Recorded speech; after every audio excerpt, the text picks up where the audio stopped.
Donald Trump has threatened a 20% tariff on all European cars if the EU does not remove trade barriers introduced on Friday.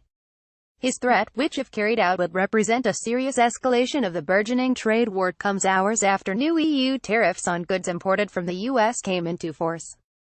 Based on the tariffs and trade barriers long placed on the US and at great companies and workers by the European Union, if these tariffs and barriers are not soon broken down and removed, we will be placing a 20% tariff on all of their cars coming into the U.S. Build them here, Donald J. Trump, at Real Donald Trump, June 22, 2018. In response to Mr. Trump's tariffs on European steel and aluminum, the EU has imposed tariffs on imports of U.S. cranberries, orange juice, sweet corn, peanut butter, bourbon whiskey, cigarettes, cigars, cheroots, a type of thin cigar, cosmetics, motorbikes, boats, jeans, leather footwear, swimwear, underwear and steel products. Its duties target goods worth $3.3 billion, £2.5 billion.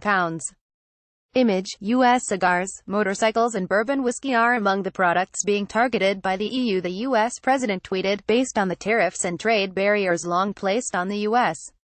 and its great companies and workers by the European Union. If these tariffs and barriers are not soon broken down and removed, we will be placing a 20% tariff on all of their cars coming into the U.S. Build them here. The trade war risks significantly raising prices for consumers. Just 20 minutes before the president's tweet, the EU's ambassador to the U.S., David O'Sullivan, tweeted that the EU-US economic relationship is the most important in the world bar none. 224 video, UK steel boss fears he could lose business. 208 video, how will tariffs hit the UK? President Trump is pushing ahead with his campaign pledge to protect American jobs and has described trading relationships with his neighbors and allies as unfair. The U.S. has imposed tariffs valued at £25 billion on Chinese goods, as well as on imports from Canada and Mexico.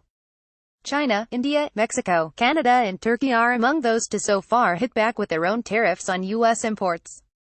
European Commission President Jean-Claude Juncker said on Thursday the U.S.'s new stance on trade goes against all logic and history. A spokesman for Prime Minister Theresa May said she expects to discuss trade tariffs with the U.S. president during his UK visit in July. Global stock markets, which have largely ignored Mr. Trump's complaints as bluster and a negotiating ploy, are getting more jittery as nations retaliate.